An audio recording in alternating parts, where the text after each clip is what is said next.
A concave mirror of focal length f1 is placed at a distance of d from a convex lens of focal length f2.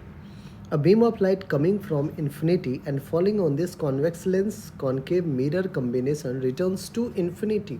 The distance d must be. बच्चों ध्यान समझिएगा, कह रहा है कि a concave mirror of focal length f1, इस concave mirror का focal length क्या है f1, ये हमारा कॉनकेव मिरर है बच्चों, is placed at distance d from a convex lens of focal length f2. Convex lens है, इसका फोकल लेंथ बच्चों क्या गिवन है f2, इसका फोकल लेंथ कितना गिवन है f2. इस फोकल लेंथ f2 से d डिस्टेंस पे जो है हमारा ये मिरर है, कॉनकेव मिरर प्लेस्ड है, कॉनकेव मिरर का फोकल लेंथ f1 है. कह रहे क्या beam of light coming from infinity and falling on this convex lens concave mirror combination. बच्चों सबसे पहले अपन क्या करते हैं, एक बीम ऑफ लाइट को पैरेलल लेके आते हैं, पैरेलल बीम ऑफ लाइट को लेके आए, इंसिडेंट किया, इंसिडेंट करने के बाद ये क्या होगा, रिफ्रैक्ट होगा, और पैरेलल रेज कहाँ पे जाके मिलेगा बच्चों, फोकस पे जाके कन्वर्ज हो जाएगा. कहाँ पे कन्वर्ज होगा, फोकस पे जाके कन्वर्ज होगा. एक और बना देते हैं अपन, पैरेलल रेज आ रहा है, पैरेलल रेज कॉन्वेक्स लेंस से कन्वर्ज होने के बाद कहाँ पे जाके मीट कर रहा है, फोकस पे मीट कर रहा है. ठीक है, बहुत बढ़िया.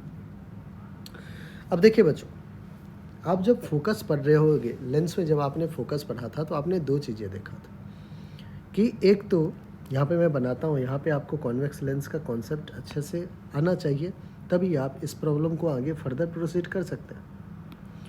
लेट्स से हमारे पास ये क्या है, एक कॉन्वेक्स लेंस है. आपने अभी जस्ट देखा कि अगर पैरेलल रेज आ रहा है तो कन्वर्ज हो जा रहा है कहाँ पे, फोकस पे कन्वर्ज हो जा रहा है.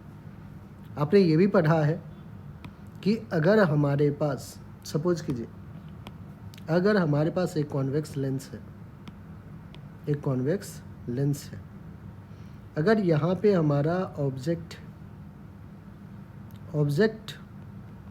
रिफ्रैक्ट होने के बाद पैरेलल टू प्रिंसिपल एक्सिस भी जाता है, ठीक है, और ये क्या था, ये फोकस था. ये फोकस f1 कहते हैं इसको फोकस f2 कहते हैं, और इसको अपन प्रिंसिपल फोकस भी कहते हैं कॉन्वेक्स लेंस में.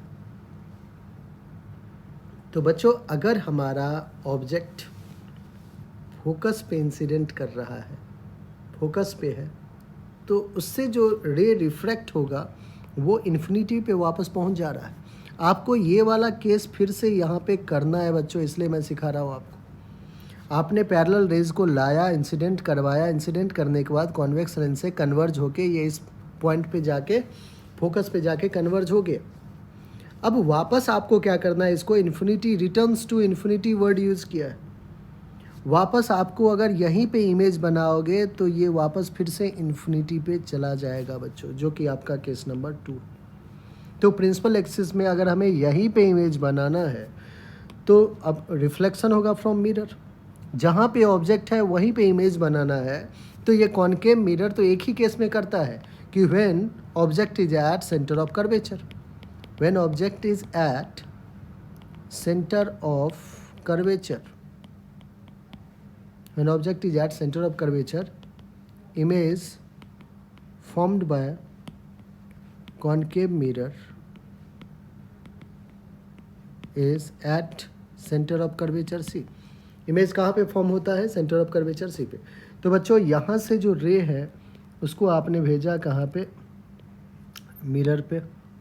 मिरर ने क्या किया इसको, अब सेंटर ऑफ कर्वेचर से अगर आप रे को भेजोगे तो वो सेंटर ऑफ कर्वेचर से ही वापस बैक आ जाएगा बच्चों. ये मानते हो आप, आपने ये पढ़ भी रखा है कि रे passing through centre of curvature will retraces its path, ये वापस सेंटर ऑफ पाथ से ही यहाँ पे इमेज का फॉर्मेशन हो चुका है. अब ये जो इमेज है ये इस कॉन्वेक्स लेंस के लिए ऑब्जेक्ट की तरह बिहेव कर रहा है, और वापस ये क्या कर रहा है, ये वाला केस फॉलो कर रहा है. जब आप प्रिंसिपल एक्सिस पे एक ऑब्जेक्ट को रखे हो तो देखो ये वापस कहाँ चला जा रहा है, इन्फिनिटी पे डाइवर्ज होके जा रहा है. तो यहाँ पे जो फाइनल इमेज बनाया था किसने, कॉनकेव मिरर ने, वो अब ऑब्जेक्ट की तरह कॉन्वेक्स लेंस के लिए काम करने लगा, और ये वापस रिटर्न कहाँ पे जा रहा है बच्चों, इन्फिनिटी पे जा रहा है. तो हमें कह रहा है कि the distance d must be equal to, distance D कितना होना चाहिए? तो सबसे पहले आप देखिए ऑप्टिकल सेंटर से सारा काम किया गया है, तो ऑप्टिकल सेंटर से एक तो F2 होना चाहिए और प्लस का ये जो डी डिस्टेंस है बच्चों, ये डी डिस्टेंस, ये सेंटर ऑफ कर्वेचर इस पॉइंट को होना चाहिए। अब सेंटर ऑफ कर्वेचर्स क्या होता है? 2 times of focal length. Focal length of concave mirror F1 है, ठीक है। तो जो डिस्टेंस डी है, distance D must be equal to, optical centre से ले रहे हैं तो एक तो F2 आ गया, प्लस का जो डी है वो 2F1 के इक्वल है। तो जो आपका आंसर होना चाहिए बच्चों वो F2 plus 2F1, F2 plus 2F1 जो कि C है, और C ही हमारा क्या है? बिल्कुल करेक्ट आंसर। आई होप बच्चों आपको अच्छे से समझ में ये आ गया होगा। F2 ऐड क्यों कर रहे हैं? क्योंकि बच्चों जो भी मेजरमेंट अपन कर रहे हैं वो कहाँ से कर रहे हैं? ऑप्टिकल सेंटर से ही, इसलिए यहाँ पे F2 ऐड हुआ है। और 2F1 क्यों है? क्योंकि वो सेंटर ऑफ कर्वेचर है।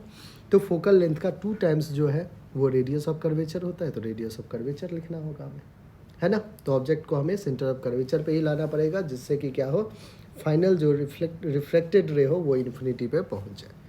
ठीक है बच्चों, तो अच्छा प्रॉब्लम था।